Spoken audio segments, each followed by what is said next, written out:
Hi viewers, welcome to our channel. ప్రస్తుతం మనతో పాటు సీనియర్ జర్నలిస్ట్ దాము బాలా సర్నార్ వారితో మాట్లాడదాం. నమస్కారం sir. Sir, Bigg Boss final తర్వాత జరిగిన ఇష్యూ వలన ఇప్పుడు చాలామంది మీద కేసులు అయితే నమోదవుతున్నాయి. ఆల్రెడీ పల్లవి ప్రశాంత్ అయితే చూసాము. సో ఇప్పుడు లేటెస్ట్గా నాగార్జున గారిని కూడా అరెస్ట్ చేయాలని చెప్పేసి ఆయన మీద కూడా కోర్టుకు వెళ్ళారు. మరి కేసు కూడా నమోదైంది. మరి ఏంటి, నాగార్జున గారిని అరెస్ట్ చేసే ఛాన్స్ ఉందా, లేకుంటే ఆ మేనేజ్మెంట్ని అరెస్ట్ చేసే ఛాన్స్ ఏమన్నా ఉందా సార్? నేను యాక్చువల్గా ఆల్రెడీ పల్లవి ప్రశాంత్ గురించి చెప్తున్నప్పుడు ఈ మాట చెప్పాను. నాగార్జున మీద కూడా కేసు ఎవరో ఒకరు కోర్టుకు వెళ్తారు ఈ ఇష్యూ మీద అని. కరెక్ట్గా అలాగే జరిగింది. అడ్వకేట్ అరుణ్ అనే ఒక అడ్వకేటు పిటిషన్ వేశాడు తెలంగాణ హైకోర్టులో. ఆయన ఏమేశాడంటే, బిగ్ బాస్కి సంబంధించిన ఈ షో 100 రోజుల పైన జరిగింది.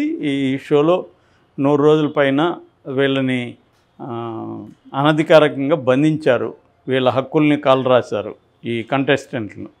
కాబట్టి దీని మీద విచారణ జరిపి చర్యలు తీసుకోవాలి అనేది ఒక పాయింట్.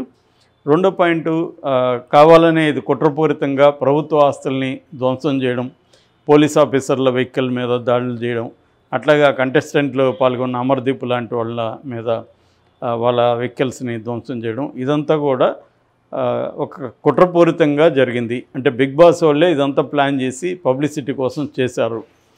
దానివల్ల ఏముంటుందంటే వాళ్ళ ఛానల్కి వ్యూస్ పెరుగుతాయి. ఇదంతా కూడా వాళ్ళే చేశారు. లేకపోతే స్వచ్ఛందంగా అంతమంది ఎందుకు వస్తారు అక్కడికి? ఒకవేళ అంతమంది వస్తే దానికి సంబంధించిన ముందస్తు జాగ్రత్తలు వాళ్ళు ఎందుకు తీసుకోలేదు? కాబట్టి వాళ్ళకు కూడా నోటీసులు ఇచ్చి వాళ్ళని కూడా అరెస్ట్ చేయాలి అనేది కోర్టులో పిటిషన్ వేశాడు.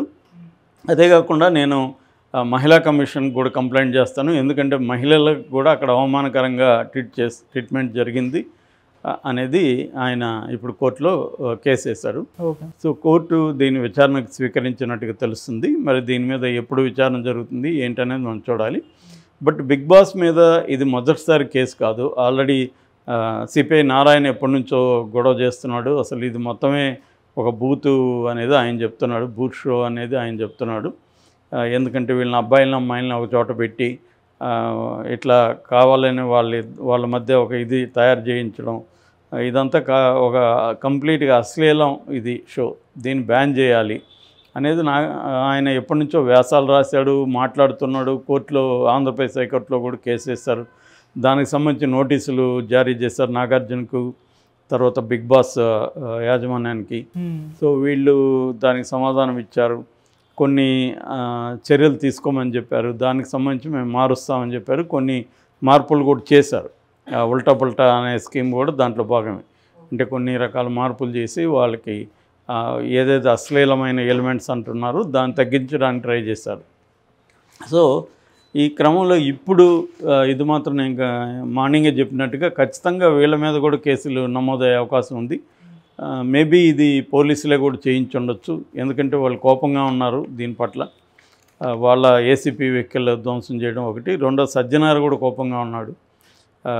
దీని మీద కానీ చర్య తీసుకోకపోతే ఇలాంటివి అనేకం జరుగుతాయి అనేది సజ్జనార్ కూడా చెప్తున్నాడు. సో ఇంకోవైపు వీళ్ళు కూడా ఈ బాధితులు అమ్మాయిలు ఇద్దరు, తర్వాత అమర్దీప్, వీళ్ళు కూడా కేసులు పెట్టారు. అవి కాకుండా సుమోటోగా కూడా Jubilee hills police station case నమోదు చేసింది. కాబట్టి ఈ కాంటెక్స్ట్లో నాగార్జున మీద చర్యలు తీసుకుంటుందా కోర్టు అనేది మనం చూడాలి. బట్ మామూలుగా ఏం జరుగుతుందంటే నాగార్జునకి నోటీసులు ఇస్తారు, అట్లాగే బిగ్ బాస్ నిర్వాహకులు కూడా ఇస్తారు. దీంట్లో ఇన్వాల్వ్ అయిన వాళ్ళకి అందరికీ నోటీసులు ఇస్తారు. సో ఆ నోటీసులకి సమాధానం సాటిస్ఫాక్టరీగా ఉంటే పర్వాలేదు, లేనప్పుడు కోర్టుకి హాజరవ్వాల్సి ఉంటుంది. రెండోది కేసు ఒకవేళ వీళ్ళ మీద చర్య తీసుకోండి, కేసు పెట్టండి అని కానీ కోర్టు చెప్తే వాళ్ళ మీద కేసు పెట్టి నాగార్జున మీద కూడా కేసు పెట్టే అవకాశం ఉంది. నాగార్జునకు కూడా కేసు పెట్టి ఆయన విచారించే అవకాశం ఖచ్చితంగా ఉంది. ఒకవేళ ఆయన అరెస్ట్ చేయాలనుకుంటే మాత్రం ఆయన సెలబ్రిటీ ప్రముఖుడు కాబట్టి కోర్టు పర్మిషన్ లేకుండా అరెస్ట్ చేసే అవకాశం అయితే లేదు. అయితే మరోవైపు పల్లవి ప్రశాంత్ కోసం వెతుకుతున్నారు. ఆయన తరపున ఇప్పుడు ఒక అడ్వకేట్ రంగంలోకి దిగాడు, రాజేష్ కుమార్ అని. అతను ఏం చెప్తున్నాడంటే పోలీసుల్ని అతను విమర్శిస్తున్నాడు.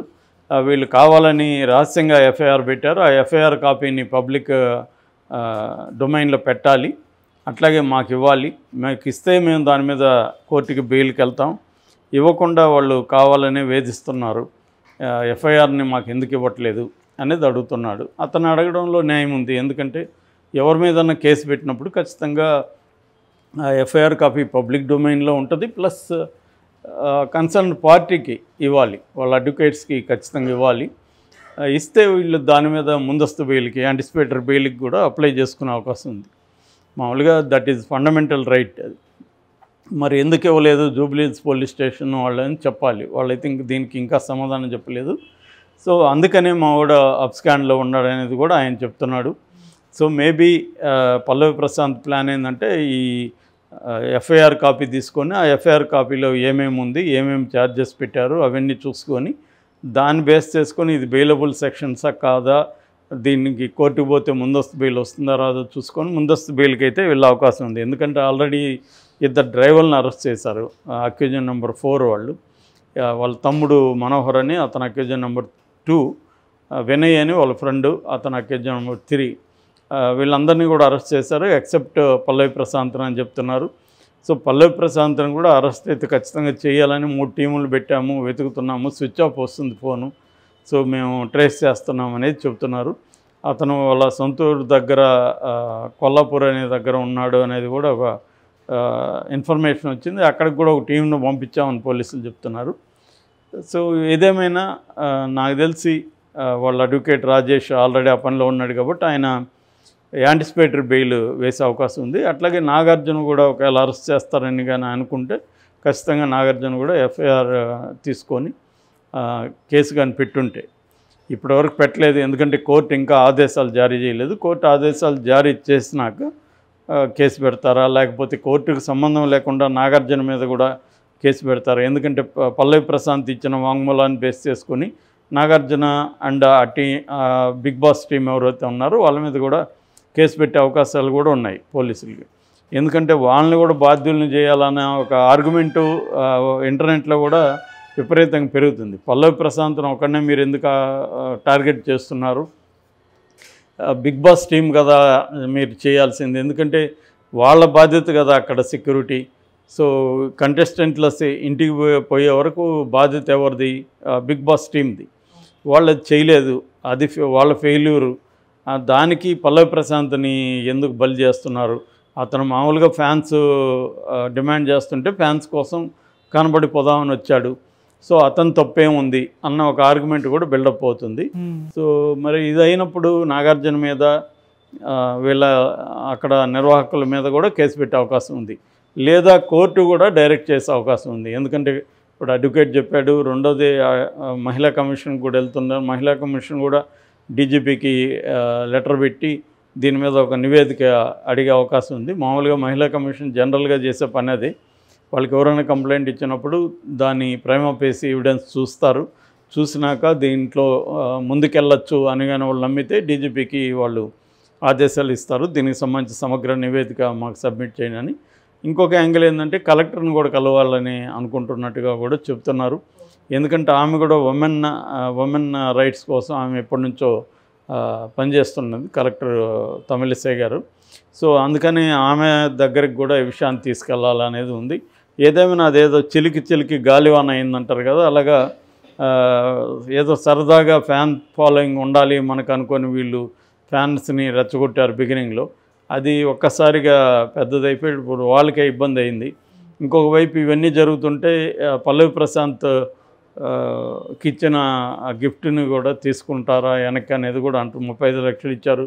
సో దాన్ని కూడా తీసుకొని అతను విన్నర్గా ప్రకటించడాన్ని వెనక్కి తీసుకుంటారా అనేది కూడా ఒక చర్చ నడుస్తుంది. అదైతే ఇప్పటివరకు బిగ్ బాస్ చరిత్రలో జరగలేదు. మరి ఇప్పుడు అలా జరిగితే మాత్రం అది కూడా ఒక చరిత్ర అవుతుంది. ఏదేమైనా పల్లవి ప్రశాంత్ అయితే వీలైనంత త్వరగా ఆయన పోలీసులకో లేదా కోర్టుకో సరెండర్ అయిపోయి బెయిల్ తెచ్చుకుంటే అతనికి మంచిది. ఎందుకంటే అబ్స్కాండ్ అయ్యే కొద్దీ అతను నేరం చేశాడని రేపొద్దున కోర్టు కూడా నమ్మే అవకాశం ఉంది. నేరం చేయకపోతే ఎందుకు పారిపోయాడు అనేది రేపొద్దున పబ్లిక్ ప్రాసిక్యూటర్లు కూడా కోర్టుల్లో జడ్జి గారికి కూడా చెప్తారు.